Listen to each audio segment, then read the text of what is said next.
All right, the schedule seems to be shifting quite a bit there in Davos, and we have with us right now Caroline Leavitt, the White House press secretary. Hope you're enjoying all of the snow over there. We're expecting our own come this weekend. I want to play a little bit of what the president said, Caroline, in the big speech to the World Economic Forum regarding Greenland and how he doesn't believe that this ask is too much. Listen here.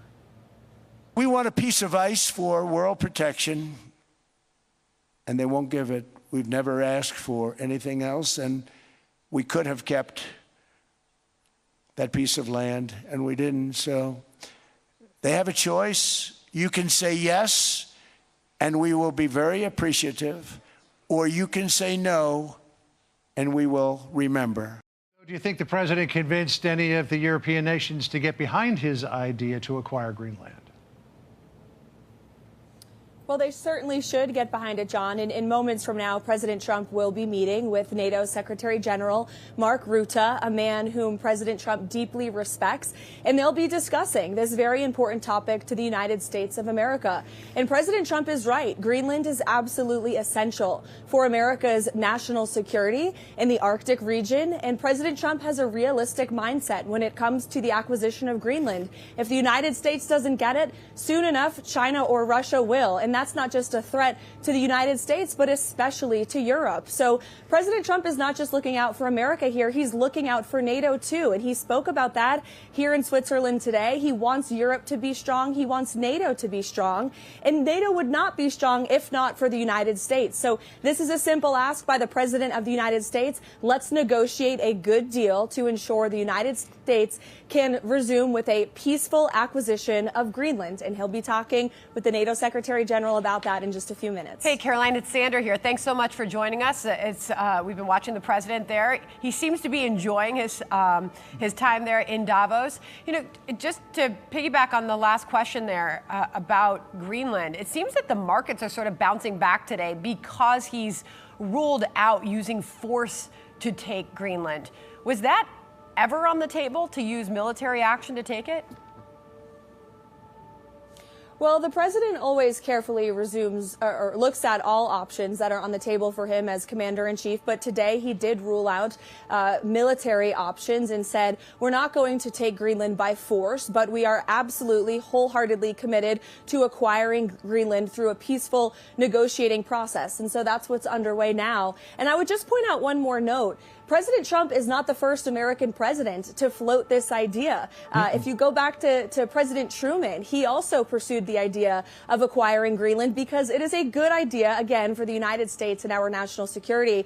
But I think the reason that a lot of these European leaders are getting a little shaken up about this is because they know President Trump is a man of his word. And when he sees to something, he wants to accomplish that goal, as we've seen throughout the past year. And he's been talking a lot about that today in front of not just world leaders, but some of the world's most respected business leaders about how America is back. America is not to be messed with, and President Trump can certainly be taken seriously on his word. Just ask Venezuela or Iran. And some of us are old enough to remember the criticism that was leveled at the Secretary of State Seward when he tried to buy Alaska.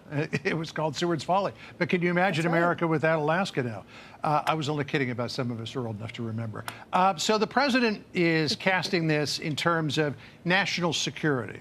But there's some other analyses as well. This one from Josh Wolf from Lux Capital. It says this isn't so much about national security in terms of missile defense as it is national security when it comes to rare earth minerals. He said what's actually underway is a supply chain annexation dressed in the costume of territorial ambition.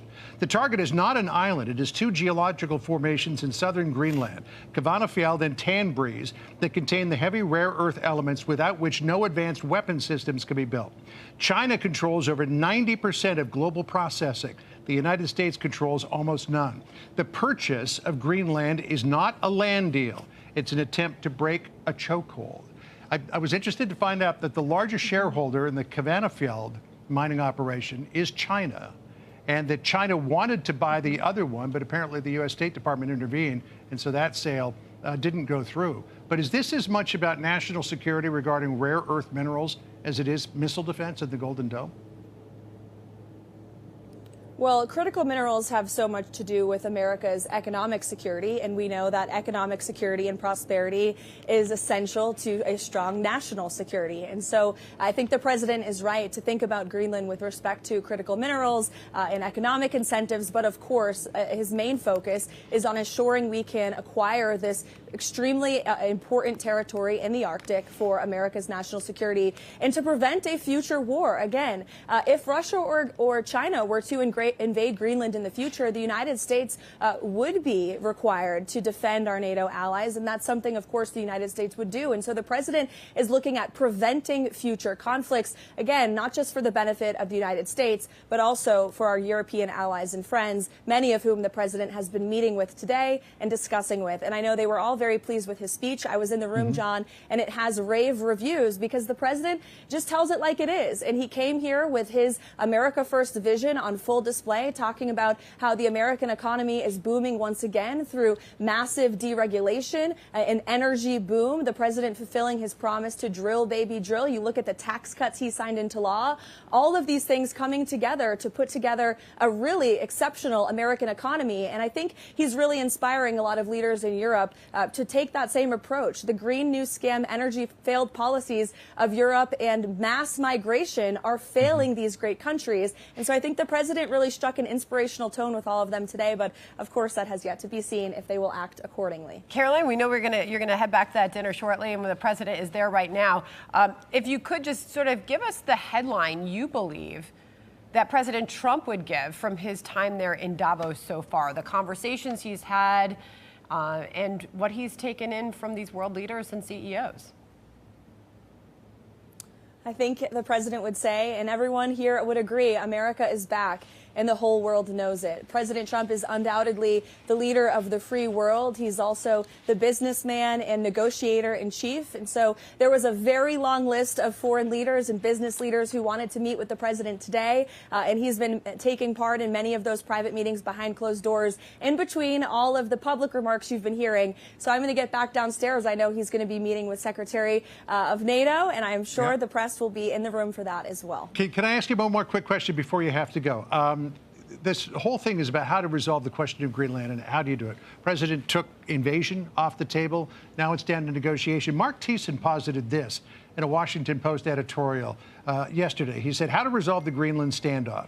He said, the United States needs Greenland for its national security, but it doesn't need to actually own Greenland. Trump can easily address U.S. security concerns without taking full control of the island. Indeed, the model lies on another island just 90 miles off our shores, the U.S. naval base in Guantanamo Bay, Cuba. So that would be a lease agreement. I know the president kind of ruled that out this morning, but is there potential for that type of deal to work? Well, I certainly don't want to be the one to rule out any options for the president and the negotiator in chief, but the president has made it clear he's pretty adamant about the ownership and acquisition of Greenland for full protection for the Golden Dome, which the United States of America is working to build, and also, again, for our national security and our military. So we'll see how these negotiations continue. But I would, again, just point out that to everyone who thinks this is a very ambitious and perhaps crazy idea as it's being spun up in the media, this is something presidents have talked about for a long time. And look at the deals President Trump has been able to broker over the past year. The release of the Israeli hostages, 8 wars solved because of his negotiating skills. Anyone who doubts President Trump clearly has not been paying attention. All right, Caroline, we really appreciate you joining us live from Davos. Caroline, thank you so much. Thanks so much. Good to see you. Hey, it's Will Kane. Click here to subscribe to the Fox News channel on YouTube. It's the best way to get our latest interviews and highlights. And click to subscribe to the Will Kane podcast for full episodes right now.